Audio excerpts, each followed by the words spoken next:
Hello ವಿದ್ಯಾರ್ಥಿಗಳೇ, ಈ ಒಂದು ವಿಡಿಯೋದಲ್ಲಿ ನಾವು ನಿಮ್ಮ BCom ಮತ್ತು BBA ಥರ್ಡ್ ಸೆಮಿಸ್ಟರ್ ಇಂಗ್ಲೀಷ್ ಪಿಗ್ಮಿಲಿಯನ್ ಅಂತ ಏನು ಕಾದಂಬರಿ ಇದೆ, ಸೊ ಅದರ ಮೇಲೆ ಕೇಳುವಂಥ 2 ಅಂಕದ ಪ್ರಶ್ನೆಗಳ 4ನೇ ಭಾಗದ ವಿಡಿಯೋನ ಎಕ್ಸ್ಪ್ಲೇನ್ ಮಾಡ್ತಾ ಇದ್ದೀವಿ. ಸೊ ಮೊದಲನೇದರಲ್ಲಿ ಹೂ, ಎರಡನೇದರಲ್ಲಿ ವೇರ್, ಮೂರನೇದರಲ್ಲಿ ನಂಬರ್. ಈ ರೀತಿಯಾದಂಥ 3 ಮೆಥಡ್ನ ಪ್ರಶ್ನೆಗಳು ಮುಗಿದಿತ್ತು. ಇದು 4ನೇ ಮೆಥಡ್ನ ಪ್ರಶ್ನೆಗಳನ್ನ ಇಲ್ಲಿ ಡಿಸ್ಕಷನ್ ಮಾಡ್ತಿದ್ದೀವಿ. ಸೊ ಮೊದಲಿಗೆ 2 ಮಾರ್ಕ್ಸ್. ಸೊ ಪಾರ್ಟ್ 3 ಇದ್ರ ಮೇಲೆ ಕೇಳುವಂಥ ಪ್ರಶ್ನೆಗಳೇನೆಂದರೆ, what does Higgins claims he can do with the flower girl. ಇದು ಅದರ್ ಮೆಥಡ್, ಅಂದರೆ ಈ ನಂಬರ್ಸ್ ಬಿಟ್ಟು, ಹೂ ಬಿಟ್ಟು, ವೇರ್ ಬಿಟ್ಟು ಈ ಥರ ಪ್ರಶ್ನೆಗಳು ಯಾವ ಬರುತ್ತೆ. ಪ್ರಶ್ನೆ ಏನಂದರೆ, what does Higgins claim he can do with the flower girl. Flower ಗರ್ಲ್ನ ತಾನು ಏನಾಗಿ ಮಾಡ್ತೀನಿ ಅಂತ ಕ್ಲೇಮ್ ಮಾಡ್ತಾನೆ. So transfer flower girl into duchess. ಆ ಫ್ಲವರ್, ಹೂ ಮಾರೋ ಹುಡುಗಿಯನ್ನು ಒಬ್ಬ ಸಭ್ಯಸ್ಥಳಾದಂಥ ಉನ್ನತ ಕ್ಲಾಸ್ನ ವ್ಯಕ್ತಿಯಾಗಿ ಕನ್ವರ್ಟ್ ಮಾಡ್ತೀನಿ ಅಂತ ಚಾಲೆಂಜ್ ಹಾಕ್ತಾನೆ. What has Alfred do little inherited. So ಯಾವುದರಿಂದ ಬೇಜಾರಾಗಿದ್ದಾನೆ, ಕಿಟಿಕಿಟಿಯಾಗಿದೆ ಆಲ್ಫರ್ಡ್ಗೆ. ಸೊ ಅವನು ಪ್ರತಿ ವರ್ಷ 3,000 ಪೌಂಡ್ ಗಳಿಸ್ತಾ ಇರೋದು, ಸಂಬಳ ಬರ್ತಾ ಇರೋದೇ ಅವನಿಗೆ ಸಮಸ್ಯೆಯಾಗಿದೆ. Which book is written by Henry Higgins. So Henry Higgins ಬರೆದಿರುವಂಥ ಪುಸ್ತಕ ಯಾವುದು. ಹಿಗ್ಗಿನ್ಸ್ ಯೂನಿವರ್ಸಲ್ ಆಲ್ಫಾಬೆಟ್ ಅನ್ನೋ ಬುಕ್ಕನ್ನು ಬರೆದಿದ್ದಾನೆ. What was professor Henry Higgins expert in. Higgins ಎದರಲ್ಲಿ ಎಕ್ಸ್ಪರ್ಟ್ ಆಗಿದ್ದಾನೆ, ಫೋನೋಟಿಕ್ಸ್ ಒಳಗೆ ಎಕ್ಸ್ಪರ್ಟ್ ಇದ್ದಾನೆ, ಅಂದರೆ ಧ್ವನಿಶಾಸ್ತ್ರ. What is professor Henry Higgins character. So Henry ಹಿಗ್ಗಿನ್ಸ್ನ ಕ್ಯಾರೆಕ್ಟರ್ ಯಾವ ರೀತಿ ಇದೆ. And openly criticises people, accents and speaks without diplomacy. So ಯಾವುದೇ ರೀತಿಯಾದಂತಹ ಸಭ್ಯತೆ ಇಲ್ಲದಂತಹ ಮತ್ತು ಯಾರಿಗೂ ಕೂಡ ಗೌರವ ಕೊಡದೇ ನೇರವಾದ ಮಾತುಗಳನ್ನು ಮಾತನಾಡುವಂಥ ವ್ಯಕ್ತಿ. What was there in right side of Higgins laboratory. So ಹಿಗ್ಗಿನ್ಸ್ನ ಲ್ಯಾಬ್ರೋಟರಿಯ ಬಲಗಡೆ ಭಾಗದಲ್ಲಿ ಏನೇನು ವಸ್ತುಗಳು ನೋಡೋದಕ್ಕೆ ಸಿಗುತ್ತೆ. 2 tall file cabinets, a flat writing table, on their phonograph, a laryngoscope, a row of tiny organ pipes, a set of lamp chimneys, different sizes images. ಕೆಲವೊಂದಿಷ್ಟು ಭಾವಚಿತ್ರಗಳು, ಒಂದು ಧ್ವನಿ ಯಂತ್ರ, ಮತ್ತು ಧ್ವನಿಗಳನ್ನು ಕೇಳುವ ಮತ್ತು ಅದನ್ನು ರೆಕಾರ್ಡ್ ಮಾಡುವಂಥ ಒಂದು ಯಂತ್ರ, ಹಾಗೆ ಒಂದು ವಿಶಾಲವಾದ ಟೇಬಲ್ ಮತ್ತು 2 ಫೈಲ್ಗಳನ್ನ ಇಡುವಂಥ ಕ್ಯಾಬಿನ್ಸ್ಗಳನ್ನ ಅಲ್ಲಿ ಇಟ್ಟಿರ್ತಾರೆ. ಬಲಗಡೆ ಸೈಡು ಲ್ಯಾಬ್ರೋಟರಿಲಿ ಏನೇನಿದೆ. What was there in left side of the Higgins laboratory. ಇನ್ನು ಎಡಗಡೆ ಭಾಗದಲ್ಲಿ ಯಾವ್ಯಾವ ವಸ್ತುಗಳನ್ನ ಇಡಲಾಗಿದೆ ಲ್ಯಾಬ್ರೋಟರಿಯಲ್ಲಿ. Shallow drawers on it, telephone and telephone directory, grand piano, desserts dish with fruits, sweets and mostly chocolates. So ಎಡಗಡೆ ಭಾಗದಲ್ಲಿ ಒಂದು ಟೇಬಲ್ ಇದೆ, ಅದು ಪಿಯಾನೋ ಇದೆ, ದೊಡ್ಡದಾದಂಥ ಪಿಯಾನೋ ಇದೆ. ಆ ಪಿಯೋನ್ನ ಸ್ಟ್ಯಾಂಡ್ ಮೇಲೆ ಸ್ವೀಟ್ಸ್ಗಳಿದೆ, ಫ್ರೂಟ್ ಹಣ್ಣುಗಳಿದೆ, ಚಾಕ್ಲೇಟ್ಸ್ಗಳಿವೆ, ಹಾಗೆ ಟೆಲಿಫೋನ್ ಮತ್ತು ಟೆಲಿಫೋನ್ನ ಬುಕ್ ಇದೆ. What are the words Higgins used to humiliate flower girl. So Eliza Doolittle, flower girl ಏನಿದ್ದಾಳೆ ಅವಳನ್ನು ಅವಮಾನಿಸೋದಕ್ಕೋಸ್ಕರ ಬಳಸಿರುವಂಥ ಶಬ್ದಗಳು ಯಾವ್ಯಾವು.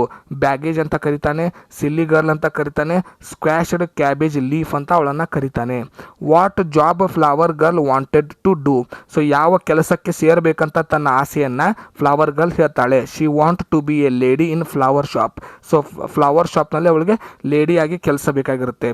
What are the word Mrs Pierce used to call flower girl. So ವಾದ ವಿವಾದ ನಡೆಯುವಾಗ ಫ್ಲವರ್ ಗರ್ಲನ್ನು ಕೆಲಸದವಳು ಮಿಸಸ್ ಪಿಯರ್ಸ್ ಏನೇನು ಶಬ್ದಗಳನ್ನ ಬಳಸ್ತಾಳೆ. Silly girl, foolish girl, simple girl ಅಂತ ಕರೀತಾಳೆ. What paper does Higgins say Mrs Pearce to wrap a flower girl. So ಏನು ಹಿಗ್ಗಿನ್ಸ್ ಇರ್ತಾನೆ, ಅವನು ಫ್ಲವರ್ ಗರ್ಲ್ನ ಸ್ವಚ್ಛ ಮಾಡಿದ ನಂತರ ಯಾವುದರಿಂದ ಸುತ್ತಿಡೋದಕ್ಕೆ ಹೇಳ್ತಾನೆ. Brown paper. What luggage brought from flower girl home. So flower girl ಮನೆಯಿಂದ ಅವಳ ಲಗೇಜ್ನಲ್ಲಿ ಏನೇನು ತರಲಾಯಿತು. Musical instrument, a few pictures, a trifle jewellery, a bird cage. She don't want clothes. ಅವಳಿಗೆ ಯಾವುದೇ ಬಟ್ಟೆ ಅವಶ್ಯಕತೆ ಇಲ್ಲ, ಸೊ ಉಳಿದಿದ್ದೆಲ್ಲ ವಸ್ತುಗಳನ್ನು ತರಿಸಿರ್ತಾಳೆ. What word Pickering call Eliza. So ಎಲಿಜಾಗಳನ್ನ ಯಾವ್ಯಾವ ಶಬ್ದಗಳಿಂದ ಪಿಕ್ರಿಂಗ್ ಕರೀತಾನೆ. ಮಿಸ್ ಡೂ ಲಿಟಲ್ ಮತ್ತು ಲೇಡಿ ಅನ್ನೋ ಪದಗಳಿಂದ ಅವಳನ್ನು ಸಂಬೋಧಿಸ್ತಾನೆ. What made Eliza hurt. ಎಲಿಜಾಗೆ ಯಾವುದರಿಂದ ಬೇಜಾರಾಗಿದೆ. Higgins and Pickering ignore her emotion state and contribution. So ಅವಳ ತರಬೇತಿಯಲ್ಲಿ ಅವಳು ಕೊಟ್ಟಂಥ ಕೊಡುಗೆಯನ್ನು ಇವರು ಮರೆತಿದ್ದಾರೆ, ಇದರಿಂದ ಅವಳು ಬೇಜಾರಾಗಿದ್ದಾಳೆ. What was the feeling of Eliza. So ಎಲಿಜಾನ ಫೀಲಿಂಗ್ ಏನು. She feels pressure, anxiety, feeling invisible, distressed. So ಅವಳಿಗೀಗ ಒತ್ತಡ ಅನ್ನಿಸ್ತಾ ಇದೆ, ಸಿಟ್ಟು ಬರ್ತಾ ಇದೆ ಮತ್ತು ಮನಸ್ಸಿನಲ್ಲಿ ದುಃಖ ಅನ್ನಿಸ್ತಾ ಇದೆ. ಇದು ಅವಳ feeling. What was the fear of Eliza, ಎಲಿಜಾನ ಭಯ ಏನು? She fears her future is uncertain, she can so no longer work as flower girl. ಅವಳ ಭಯ ಏನಂದರೆ, ಸೊ ಅವಳ ಭವಿಷ್ಯ ನಿಶ್ಚಿತ ಇಲ್ಲ, ಅನಿರ್ದಿಷ್ಟತೆಯಿಂದ ಕೂಡಿದೆ, ಅಂದರೆ ಫಿಕ್ಸ್ ಆಗಿಲ್ಲ ಏನು ಮಾಡಬೇಕು ಅಂತ. ಮತ್ತು ಅವಳು ಇನ್ಮೇಲೆ ಫ್ಲವರ್ ಗರ್ಲ್ ಆಗಿ ಕೆಲಸ ಮಾಡೋದಕ್ಕೆ ಸಾಧ್ಯವಿಲ್ಲ ಅನ್ನೋ ಕಳವಳವನ್ನು ಅವಳು ಹೊಂದಿರ್ತಾಳೆ. What was Eliza think she depend on, Eliza ಎದ್ರ ಬಗ್ಗೆ ಯೋಚನೆ ಮಾಡ್ತಾಳೆ? She thinks she depends on Higgins and Pickering. ಅವಳು ಯೋಚನೆಯಲ್ಲಿ ಬರೋದು ನಾನು ಪೂರ್ತಿಯಾಗಿ ಡಿಪೆಂಡ್ ಆಗಿದ್ದೇನೆ ಹಿಗ್ಗಿನ್ಸ್ ಮೇಲೆ ಮತ್ತು ಪಿಕ್ರಿಂಗ್ ಮೇಲೆ ಅಂತ. What decision Eliza took at the end, so ಕೊನೆಯಲ್ಲಿ ಎಲಿಜಾ ಯಾವ ಡಿಸಿಷನ್ನ ತಗೋತಾಳೆ? ಶಿ ಡಿಸೈಡ್ಸ್ ಟು ಲಿವ್, ಬಿಟ್ಟು ಹೋಗ್ಬೇಕಿನ್ನ ಅಂತ ನಿರ್ಧಾರವನ್ನು ತಗೋತಾಳೆ.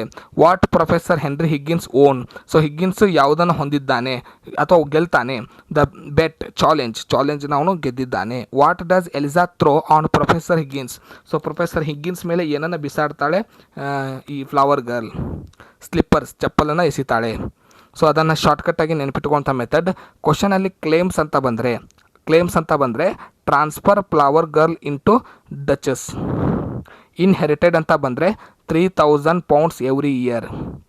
ಬುಕ್ ಹೆನ್ರಿ ಅಂತ ಬಂದರೆ ಹೆನ್ರಿ ಬರೆದಿರುವಂಥ ಪುಸ್ತಕ Higgins universal alphabet. Higgins expert ಅಂತ ಬಂದರೆ ಅವನು ಇರೋದು ಎಕ್ಸ್ಪರ್ಟ್ ಇದರಲ್ಲಿ ಫೋನೆಟಿಕ್ಸ್ ಒಳಗೆ. ಹಿಗ್ಗಿನ್ಸ್ ಕ್ಯಾರೆಕ್ಟರ್ ಎಂಥದ್ದು ಅಂತ ಕೇಳಿದರೆ and openly criticises people accents and speaks without diplomacy, ಸರಿಯಾಗಿ ಮಾತನಾಡುವುದಿಲ್ಲ ಮತ್ತು ಮತ್ತೊಬ್ಬರ ಮಾತುಗಾರಿಕೆಯನ್ನು ಟೀಕಿಸ್ತಾನೆ. ಹಿಗ್ಗಿನ್ಸ್ ಲ್ಯಾಬ್ರೋಟರಿ ರೈಟ್ ಸೈಡ್ ಏನಿದೆ ಅನ್ನೋ ಪ್ರಶ್ನೆ ಬಂದಾಗ 2 tall files, cabinets and flat writing table, on that a phonograph, a lithograph, a row of tiny organ pipes, a set of lamp chimneys, different size images. ಇನ್ನು ಬಲಗಡೆ side ಏನಿದೆ ಅಥವಾ ಎಡಗಡೆ side ಏನಿದೆ ಅಂತ next questions. So left side ಅನ್ನೋ ಪದ ಬಂದರೆ ಕ್ವಶನ್ ಪೇಪರ್ನಲ್ಲಿ shallow drawers, on it telephone and telephone directory, grand piano, desserts, dish with fruit sweets and most chocolates. Words Higgins ಅಂತ ಬಂದರೆ ಹಿಗ್ಗಿನ್ಸ್ ಯಾವ್ಯಾವ ಶಬ್ದಗಳನ್ನ ಅವಳಿಗೆ ಬಳಸಿದ್ದಾನೆ ಅವಳನ್ನ ಬೈಯೋದಕ್ಕೆ, ಅವಮಾನ ಮಾಡೋದಕ್ಕೆ? Baggage, silly girl, squashed cabbage leaf. Job ಅಂತ ಬಂದರೆ she want to be a lady in flower shop.